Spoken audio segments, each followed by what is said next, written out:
Muy buenas, un saludo cordial para todos ustedes, una nueva edición de Perro Negro. Bolivia está primero y es lo que nos ocupa en este trabajo que estamos llevando a cabo. Hoy un entrevistado de lujo, una persona que ha estado fuera del país en los últimos años y que tenemos ahora el privilegio de poder entrevistar.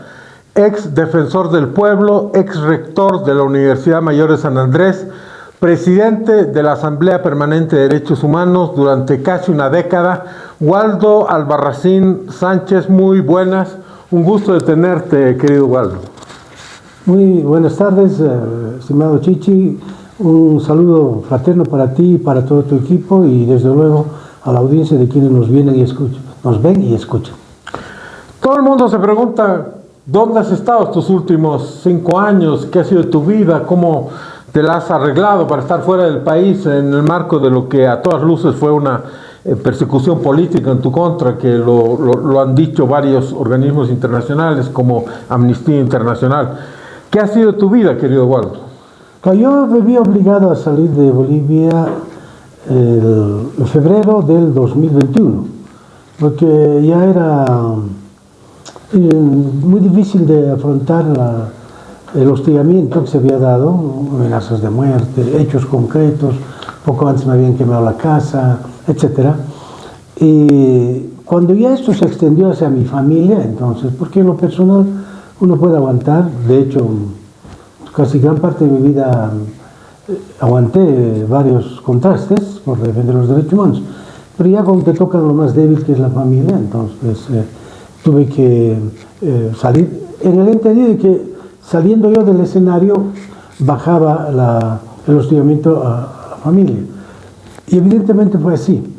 Entonces inicialmente estuve en los Estados Unidos hasta medio año del 2021, pero yo tenía una inquietud muy grande, que es velar por el bienestar de la familia, incluso económico.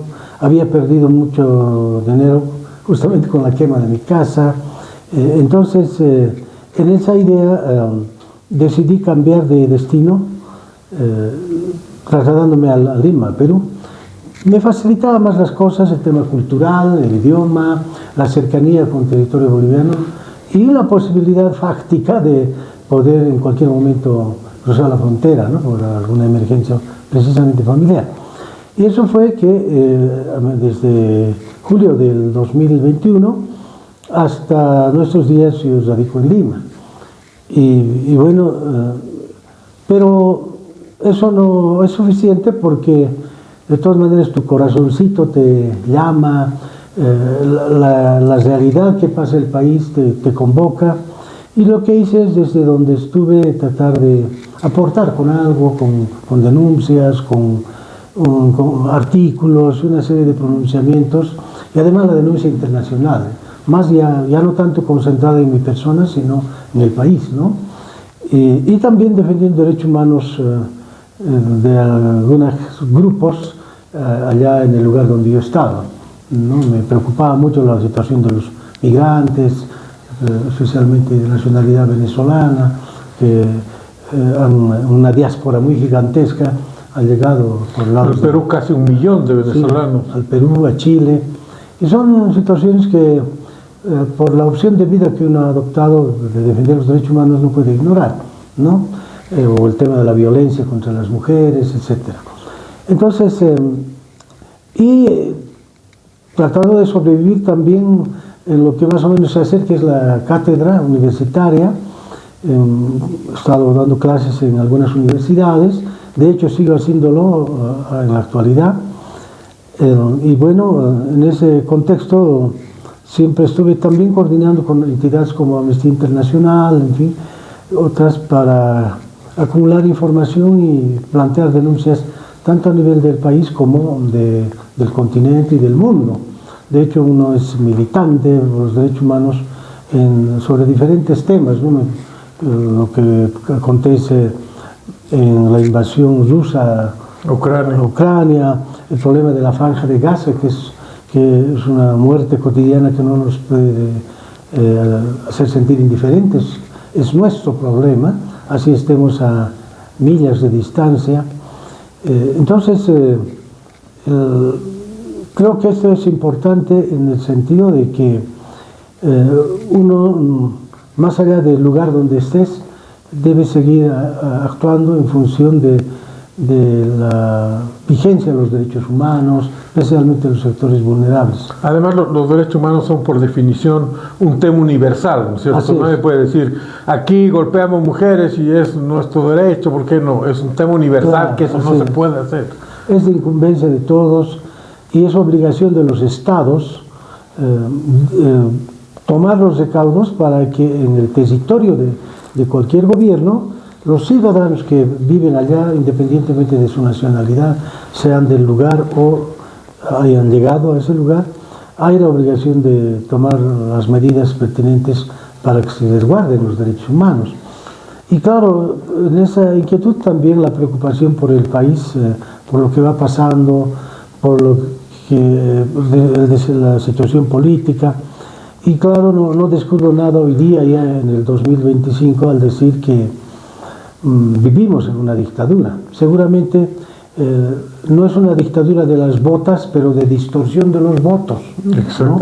Entonces, o prostitución de los mismos, de los procesos electorales, de los fraudes, de las trampas, las trampitas. Y de la politización de la relación política. Es decir, este gobierno no resuelve la controversia con sus opositores a través del debate político, que debería ser el escenario más civilizado, más democrático, sino todo aquel que se lo opone, además de tildarlo de derechista, de traidor a la patria, denostarlo, ¿no? Descalificarlo. Claro, además de eso, utiliza los estrados judiciales, utiliza al fiscal, utiliza al Tribunal Constitucional para criminalizar la protesta social, criminalizar la libertad de prensa, criminalizar toda acción contestataria contra el régimen y mandar, en unos casos, hasta chonchocorro a las personas, ¿no? Exactamente. Ahora, bien, Waldo, en este mundo del exilio, si sumamos la cantidad de exiliados en la época de Evo Morales y los de Luis Arce, son varios miles. Yo supongo que tú estabas en contacto con ellos, tanto en Estados Unidos como en el Perú, en contacto con sus vidas, con el drama del exilio en algunos casos, ¿no? Unos les va mejor que otros. Claro, muchas veces en forma errónea se decía el exilio dorado, algunas veces claro, esa palabra. Bueno, de dorado no tiene mucho, no tiene casi nada, pero sí es una sensación de impotencia, no poder estar en tu país, no poder actuar, y finalmente donde además tu situación propiamente de extranjero te limita pues muchas cosas, ¿no? De tal manera que uno tiene que buscar las formas de sobrevivencia. Hay problemas cuando estás fuera de tu país, ¿no? De xenofobia, etcétera. Y sobre todo ahora que han llegado tantos venezolanos, haitianos. Claro, de discriminación, pero también hay gente buena. Hay gente buena. Lo que sí me preocupa a mí es que muchos, en el caso de los bolivianos, que han salido ya desde hace varios años, no tienen otra opción que tratar de consolidarse ya en esas sociedades. Y en eso estamos perdiendo muchos talentos, médicos famosos, profesionales muy competentes, que en lugar de estar sirviendo al país, ¿no? Están sirviendo a otro lado porque las circunstancias los obligan. Y yo he tenido la posibilidad, por ejemplo, profesionalmente, de evaluar el caso de las personas que salieron de parte del gobierno de Sánchez de Lozada, ¿no? Y mire, en esa época no nos percatábamos cuando estábamos aquí, pero cuando tú empiezas a estudiar el caso, me percaté que en un momento la Comisión de Constitución del Congreso, respecto a los casos conocidos como Octubre Negro, etc., la Comisión del Congreso emitió un informe en sentido de que solamente deberían enjuiciarse aquellos servidores públicos cuya función estaban vinculadas con la naturaleza de su trabajo. Porque si tú te percatas, el juicio de responsabilidades es contra todos. Lo de la ministra de Participación Popular, o el ministro de Salud, o el de Educación, ¿qué tenían que ver en el asunto? El solo hecho de haber sido parte del régimen, de gobierno. Es injusto, señor. Es absolutamente injusto, pero quien ahí cometió el exabrupto es el entonces fiscal general, que planteó la querella contra todos. Entonces yo he estudiado este caso, y cuando en las instancias internacionales le preguntan al Estado, sobre cuando llegó a la Comisión Interamericana, el propio procurador de entonces, que actualmente creo que es de la parte de Evo, dice pues, no, hay una actitud, dice, de doble discurso. Mientras unos ministros estaban dialogando, dice, con los sectores, los otros estaban reprimiendo. O sea, estás reconociendo lo que él ve algo malo. La diferencia es el rol de cada uno. Claro, estás reconociendo que había ministros que se ocupaban más bien de buscar soluciones pacíficas a través del diálogo, ¿no es cierto? Entonces, la Comisión de Constitución sacó un informe muy interesante que dice que no se puede enjuiciar a todos y que solamente deberían promoverse una acción investigativa contra aquellos servidores públicos que por su naturaleza de funciones deberían ser investigados, por ejemplo, un ministerio de gobierno, de defensa, etcétera, ¿no? Que tenían el poder de las armas. Entonces saca su informe en sentido de, diríamos, ya establecer una preinocencia de los demás. Sin embargo, el Pleno del Congreso, por presión política, le mete el juicio a todos. Lo comento así circunstancialmente, esto no estaba en mis planes, para que veas cómo el Estado, en diferentes coyunturas, no sopesa, se deja llevar por la presión popular, ¿no? O la presión pública, etcétera, o por la correlación de fuerzas en su momento, pero no se percata que pueden estar siendo injustos, arbitrarios con una o más personas. Y ya un juicio de responsabilidades, posteriormente, tú sabes, ha ocasionado que todo ese grupo de ciudadanos que estaban en el gabinete tuvieron que irse al país porque no tenían ninguna posibilidad de defenderse, ni con 50 abogados. Nada más, no sé si recuerdas, por ejemplo, en Sucre, afuera de la Corte Suprema, se instalan gente del MAS con carpas y con unas pitas en señal de que van a ser linchados los jueces si es que no fallan como ellos querían. Entonces, ¿me entiendes? ¿Qué clase de justicia puede haber ahí? Ninguna posibilidad de actuar a derecho. Y entonces son momentos de irracionalidad colectiva. Y a mí me pasó también en la Defensoría, recuerdo a un ciudadano cubano que hablaba mal del régimen de Cuba, porque entonces todavía estaba vivo Fidel. Y en Santa Cruz aparecieron los tiras, lo metieron a una de esas vagonetas y se lo trajeron hasta La Paz, ¿no? Entonces, pues, estaba detenido en el Alto. Y yo fui como defensor a ver qué pasa, ¿no? Y había una turba inmensa, no sé, unas 400, 500 personas. Cuando me vieron llegar me empezaron a silbar y ya llegaron las piedras, ¿no? A uno de mis abogados le iba a la frente. Yo me entré a la celda donde estaba la persona y le he dicho, tranquilo. Estaba temblando. Obviamente, con una turba afuera. No te va a pasar nada de eso. No, tranquilo, tranquilo. Mira, yo no pienso como tú, pero estoy para defenderte. Primer elemento, pero tranquilo. Entonces lo hemos tenido que sacar disfrazado de policía en una moto por la puerta de atrás, ¿no? Porque la idea en ese momento era salvar su vida. Por supuesto. El segundo paso era salvar sus derechos, porque yo recibí una llamada del embajador de Cuba. Entonces, oye, compañero Barracín, estoy muy preocupado, usted está defendiendo a un gusano. Yo digo, para empezar, yo no soy su compañero, yo soy el defensor del pueblo. Exacto. Usted, el embajador, merece mis respetos. Nos respetaremos ambos. Yo hago mi trabajo, usted haga su trabajo. Y bueno, entonces le metimos un amparo constitucional, una acción de libertad. No nos salió bien, porque fue también subordinado al gobierno, pero ya en la pelea logramos que lo que querían es que lo lleven a Cuba. Pero en materia de derecho internacional está el principio de no devolución. A nadie se lo puede devolver a su país cuando está en riesgo su vida o su libertad. O que lo vayan a torturar. Claro, todo eso, ¿no? Entonces, gana ahí el pleito, yo creo que lo ganamos porque logramos que no lo lleven a Cuba, pero lo saquen a Europa. Bueno, en Europa le salió mejor todavía que estar en Bolivia. Ah, el señor que acabó en Noruega. Ese. Ya no recuerdo su nombre. Sí, su nombre ya me olvidé. Sí. Pero y era Navidad, porque yo creo que el 24 se lo trajeron de Santa Cruz y casi faltando 5 minutos yo los abandoné un ratito para ir a abrazar a mi familia el 25 y luego seguir, evitar que se lo trasladen, en fin, ¿no? Le comento esto para que, como reflexión, para que se entienda que los derechos humanos no tienen color político en ninguna circunstancia, independientemente de quién sea el agresor o el agredido, ¿cierto? Porque una semana después, y ese caso tú lo has debido ver, otro ciudadano, no tiene sentido el nombre, lo conoces, de nacionalidad peruana, se lo querían llevar al Perú con trámite de extradición. Y quien falla ahí es la Corte Suprema, ¿no es cierto? Ya estaba listo el fallo para llevárselo. Pero había un antecedente. En el gobierno de Sánchez de Lozada habrá hecho su evaluación del gobierno, pero lo declaró refugiado político. O sea, le aceptó su pedido de refugio político. A partir de ese momento de la resolución, obviamente que el Estado boliviano está obligado a protegerlo.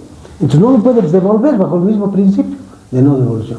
Y los de la Corte Suprema tienen que saber, pues ellos son abogados. Como en este país los abogados creen que conocen todo, pero de derechos humanos no conocen nada. Entonces les tuve que explicar a los magistrados. De hecho, ustedes no pueden dictar un fallo aceptando la extradición porque el gobierno de Sánchez Lozada, el Estado boliviano, representado por le ha dado la condición de refugiado, habrá hecho su evaluación, es tema de ellos. Entonces, si ustedes lo devuelven, le van a hacer un juicio al país. Entonces, tuvieron que retractarse y prosperó y se quedó en Bolivia. Entonces, estamos hablando de un caso de un tipo anticubano, anticomunista, etcétera, en su tendencia, y el otro que era de izquierda, por lo menos por entonces, porque después pasó asesorando a medio mundo. En fin, pero el asunto es que yo comento estos dos casos de dos extremos, ¿no? Para que se vea que en la situación mucho más difícil en que estás, lo que menos debe pesar es tu tendencia ideológica, sino lo que tiene que pesar es las circunstancias que están suscitando, el contexto, ¿no? Las circunstancias que muestran una total indefensión ciudadana tuya. Ahí es donde tiene sentido un organismo de defensa de los derechos humanos. Ahora, eso que te estoy diciendo no lo aprendes de la noche a la mañana, lo aprendes con errores, todo. Yo he aprendido, porque hubo un tiempo en que nos decían a la Asamblea izquierdos humanos.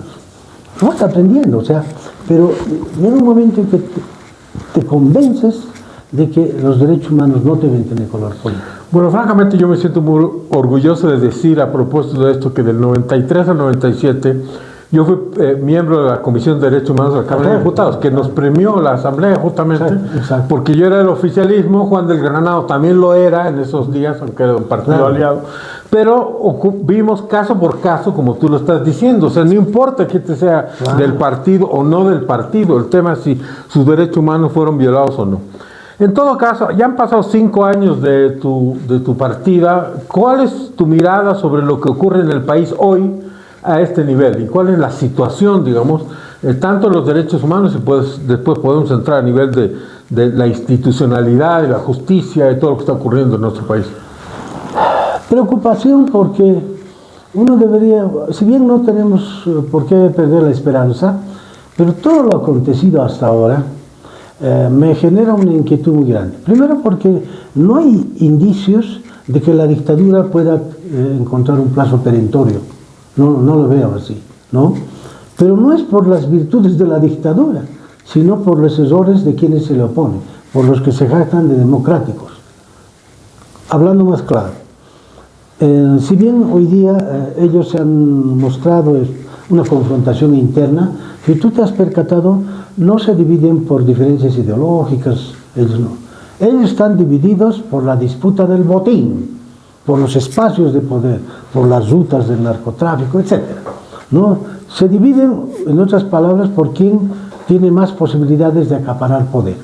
Entonces ahí la gente de Arce, la gente de Evo Morales y hay un tercero ahí que está Andrónico, en fin, pero están en el mismo esquema. Entonces, tarde o temprano van a actuar en conjunto. Y obviamente, frente a esas tres fuerzas divididas, pero que siguen siendo fuerzas antidemocráticas, el sentido común debería ser que en el otro lado los diferentes líderes actúen por lo menos como se hizo en Venezuela, es decir, conformar un frente amplio, hacer un renunciamiento a su aspiración individual, buscar los candidatos más potables, así de manera consensuada. Y hay pues demasiado espacio hasta para distribuir si se trata de eso, ¿no? Porque la estructura del Estado es tan gigantesca que hay pega para todos, ¿no?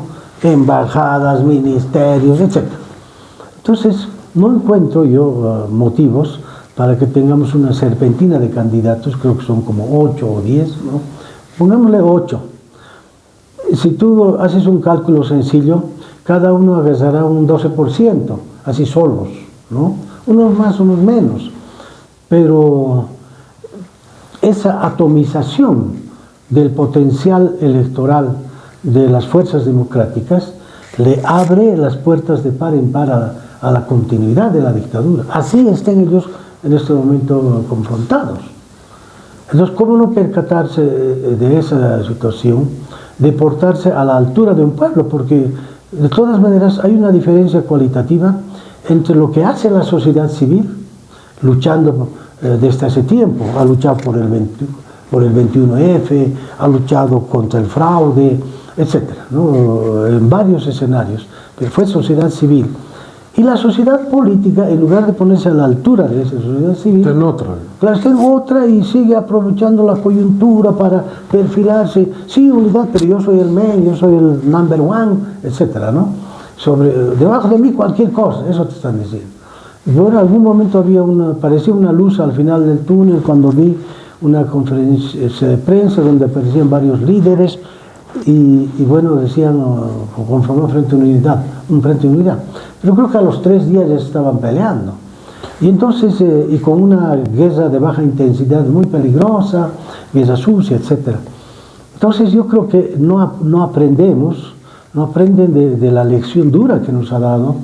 Yo soy un convencido que no solo en el gobierno es decir, en la elección que participó Evo Morales, la del 2019, donde les demostramos que hubo fraude, y la universidad les demostró, cuando yo estaba de rector, porque no fue mi opinión, fue el Consejo Universitario que designó a la carrera de Ciencias Políticas, a Estadística e Informática para que hagan un trabajo técnico.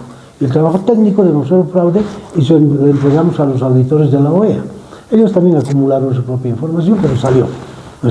Se comprobó que hubo fraude.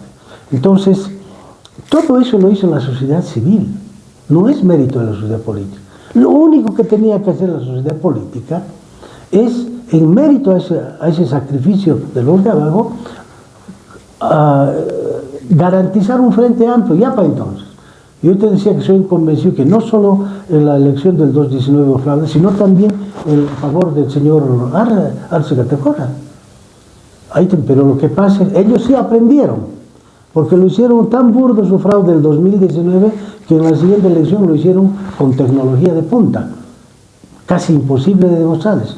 Pero ni siquiera las encuestas previas lo ponían a Arce con el 50 y tantos %. ¿Usted tú crees que no obtuvo 55%? No obtuvo, claro que no, pues, pero estaba de por medio no solo los intereses bolivianos, sino desde afuera, preparando desde México, en fin, desde España, Rusia, en fin, estaban alertas y todo eso han consolidado la estadía de Arce. Otra cosa es que ya entre ellos, reitero, por sus mezquindades y sus mediocridades humanas, se hayan dividido, pero al final las circunstancias van a hacer que vuelvan a actuar en forma conjunta. Si esto es así, con mayor razón, yo considero que quienes están todavía autoproclamándose de presidenciables en una actitud mesiánica, hay tiempo para conformar un frente amplio, hay tiempo para que alguien se baja.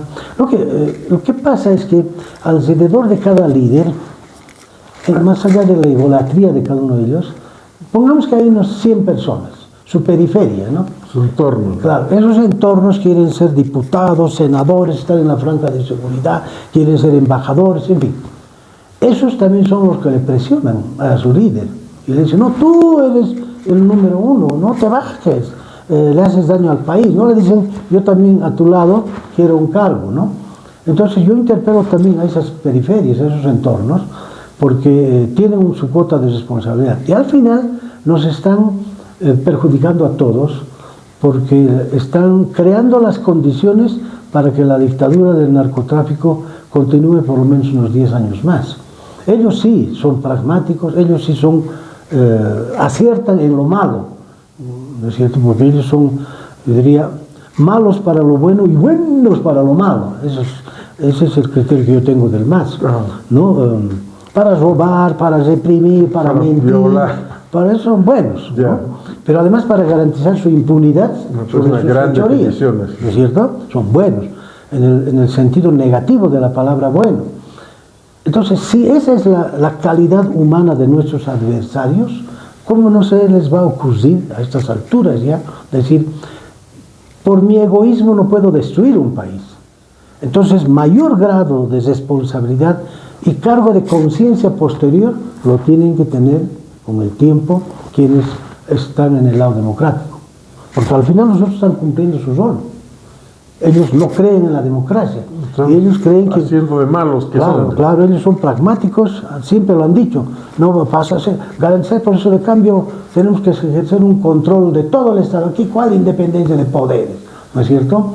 Ellos no creen en la democracia, por tanto, están en lo suyo. Pero quienes tienen que ser consecuentes con la democracia son los que se jactan de democráticos. Y en este caso, la democracia se gana inicialmente con una victoria electoral. Es una primera parte. La segunda es tener una buena correlación de fuerza parlamentaria. Y la tercera es desarrollar una política de Estado que realmente restaure el Estado de Derecho, que realmente exista una independencia de poderes, resguardo de los derechos humanos, en fin, que la Contraloría controle y no sea prácticamente un celestino de los gobernantes, que el fiscal defienda los intereses de la sociedad, como dice la Constitución, que el defensor del pueblo defienda los derechos humanos y no que sea un adláter del Poder Ejecutivo. Entonces, hay mucho por hacer, no solo es ganar una elección. Si esa es su tarea histórica, no entiendo cómo se pueden dar el lujo de seguir apostando a lo suyo. Waldo, tú has sido presidente de la Asamblea de Derechos Humanos casi una década. Hoy día, cuando voy caminando por la 6 de agosto para ir a la Plaza de Estudiantes, está la señora Amparo Carvajal con un grupo de gente en una mesita pidiendo que la gente apoye con unas monedas, en fin. Después de que la han sacado de la casa de la Asamblea, físicamente a la fuerza, se instaló después en el techo, pero no duró mucho. Vino un representante de la Embajada de España, la convenció de que se baje. Ya está ahí, digamos, ya prácticamente ante la indiferencia de todos. ¿Qué te inspira esta situación específica? Yo creo que el gobierno ha logrado su objetivo de destruir a los organismos de derechos humanos. Porque lo que hace el gobierno es, cuando veía una entidad de derechos humanos fuerte, primero trataba de controlarla. Como no podía hacer eso, entonces le ha creado paralelos. Le ha creado como 2 o 3 asambleas con gente, en fin, que prácticamente unos delincuentes, porque están siendo hasta denunciados como extorsionadores, Exacto. ¿no es cierto? Pandilleros. Claro, entonces Amparito es el símbolo de los derechos humanos, pero no es suficiente eso. Lo importante es, precisamente por ello es necesario que reestructurar el Estado. Siempre van a ser imprescindibles las entidades de derechos humanos, especialmente de la sociedad civil, para que controle, fiscalice al Estado, para que escuche a los de abajo, etc. Y hoy día no es posible ello, porque lamentablemente se ha llegado a un extremo fondo, porque incluso los que hoy están atacando a la Asamblea han sido los que fueron en su momento fueron defendidos por la Asamblea. ¿Ah? El señor Evo Morales ataca derechos humanos cuando él se ha amparado bajo la sombra de derechos humanos. Ataca a la universidad cuando él prácticamente en todas sus marchas cocaleras era alojado en la universidad. Entonces, claro, hay una característica en los masistas que son tremendamente malagradecidos. Porque si hay entidades que han, diríamos, dicho mucho por los derechos humanos de ellos cuando en algún momento podrían haber sufrido un atropello, son los organismos de derechos humanos. Y la Iglesia Católica, por ejemplo, también. La Iglesia Católica. Pero no, pues es que ellos son pragmáticos. Finalmente, si tienen que utilizarte, te utilizan. Y cuando tienen que darte la patada en el traste, lo hacen. Porque sus objetivos son otros, sus valores, que no lo tienen además, ¿no? Porque sus antivalores son contrapuestos a los referentes bioéticos. Para ellos la política no es el arte de servir a los demás, para ellos la política es el ejercicio del poder. Y aquel que se te cruza al frente, reviéntalo con todo, ¿no es cierto?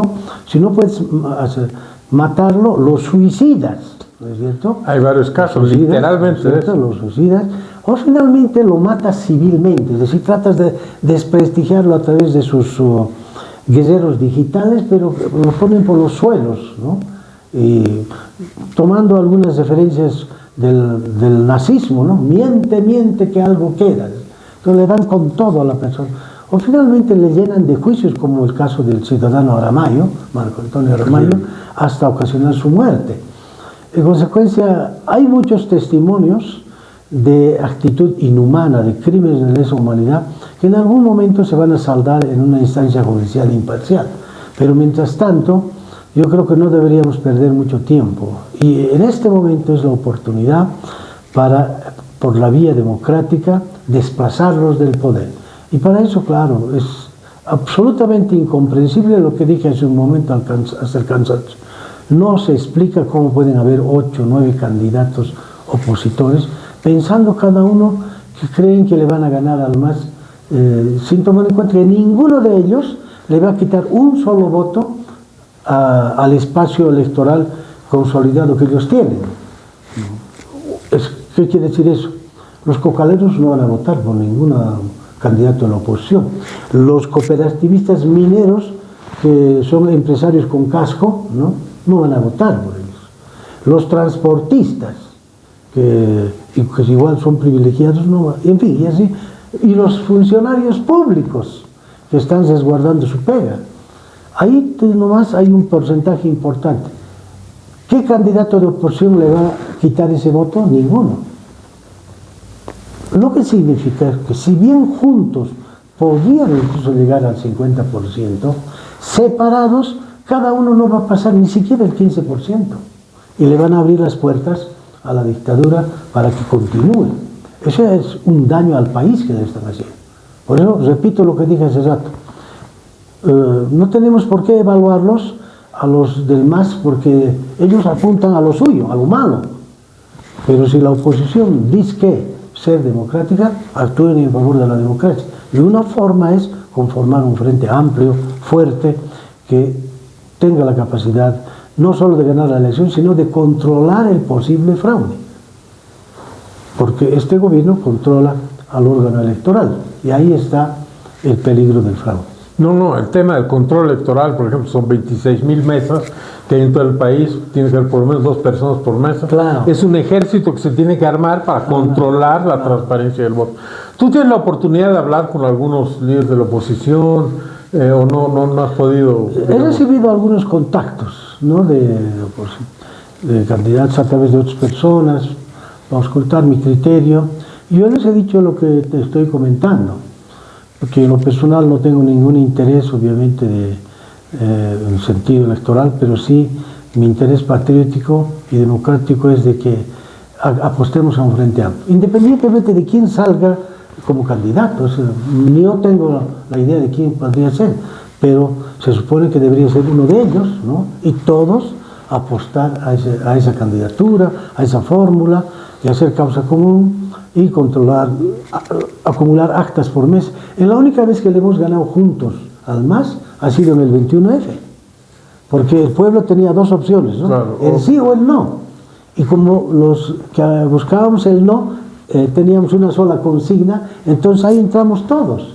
Algo así debería pasar hoy día. Bueno, como lo decías, yo creo que no tenemos que perder la fe y el optimismo en el sentido de que todavía hay tiempo para que se bajen, si no es uno, todos, digamos, menos uno vez se perfile, quién es el que puede llevar la delantera y tener la capacidad de ganar. En 2019, independientemente de lo que uno opine de Carlos Mesa, la gente se fue por ahí porque veía que él podía ganar. Así es. Entonces, bueno, ahora se puede producir un fenómeno parecido. Estimado Waldo, a nivel personal, y para concluir esta entrevista por la cual te agradecemos, ¿cuáles son tus planes, digamos, en lo personal? ¿Cuáles son tus... ¿Por qué camino vas a ir? Tengo la obsesión de terminar mi tesis doctoral sobre educación y derechos humanos. En realidad ya he vencido tres exámenes desde el exilio y me fue bien. El cuarto todavía está ahí deambulando, porque yo estoy planteando en mi tesis doctoral la educación en derechos humanos en las universidades. Bueno, pero tiene sus problemas, estos comités científicos que te exigen, no importa, eso en lo individual. En lo laboral, claro, seguir trabajando en el Perú, porque aquí en Bolivia no tengo ninguna opción. Están cerradas las puertas, lo he comprobado. Incluso a mi familia están cerradas. Entonces, tu hijo Franco es muy activo en redes. Pero su fuente de trabajo, por ejemplo, no es de acá. Si no, estaríamos fritos. Entonces, pero claro, la idea no es llamar la atención sobre lo personal, sino, ya que me preguntas, te hablaré de mi aspiración. Mi aspiración es seguir, y mi decisión es seguir defendiendo los derechos humanos hasta el último día de vida, seguir defendiendo la democracia, porque para mí es el sistema más civilizado en el mundo de convivencia colectiva. No hay otra que no sea la democracia, ¿no? Y desde luego que además reconozcamos que como sociedad civil también somos autoritarios. Porque somos autoritarios, subsiste el machismo, subsiste la discriminación racial, subsiste una serie de comportamientos autoritarios que sin ser autoridades públicas comete la sociedad civil. Porque este Estado nunca ha educado en derechos humanos a su sociedad. Eso hay que resolverlo. Porque ¿de qué nos sirve incluso ganar una elección si van a seguir rompiéndole el tabique a una mujer, etcétera? Si van a seguir discriminando por cuestiones de color de piel. Hay que construir una sociedad democrática y eso es posible en la medida que desde las instancias de poder también lo impulsen. Hoy en estos tiempos el Estado debería ser el primer interesado en eso, pero nosotros, con nuestra accionada, nuestra conducta, contribuir. Entonces, esa es mi aspiración. O sea, intenté hacer algo en la universidad como rector, hemos creado la defensoría, hemos luchado contra la corrupción. No es fácil cambiar las estructuras institucionales contaminadas, pero poco a poco por lo menos lograr avances, ¿no? Y a eso quiero contribuir y desde luego estoy seguro que en todo lado hay gente que piensa como yo, varones y mujeres. Y entonces ese ejército de personas con convicción democrática tenemos que estar unidos y tengo la fe de que los plazos del MAS pueden acortarse desde el punto de vista de que paralelamente actuemos de forma unitaria. Bueno, muchísimas gracias, Waldo. Creo que es importante decir de que hay alguna gente en nuestro país que se ha beneficiado de los derechos humanos para hacer política. ¿Y qué diferencia es eso en relación a una persona que de convicción, de corazón, por principio y consecuentemente ha defendido el tema durante décadas como lo has hecho tú? Yo creo que eso nos honra como bolivianos y sobre todo permite tener razones para ser optimistas en relación al futuro, que es de esto de educar sobre derechos humanos, de hacer una tesis doctoral sobre la educación y derechos humanos, se traduzca mañana en implementar esto verdaderamente desde el Estado para que todos nos respetemos entre todos. Muchísimas gracias por tu tiempo y muchísimas gracias por haber participado en esta entrevista. Muchas gracias a todos por habernos visto. Como siempre nos gusta decir, Bolivia está primero. Hasta la próxima.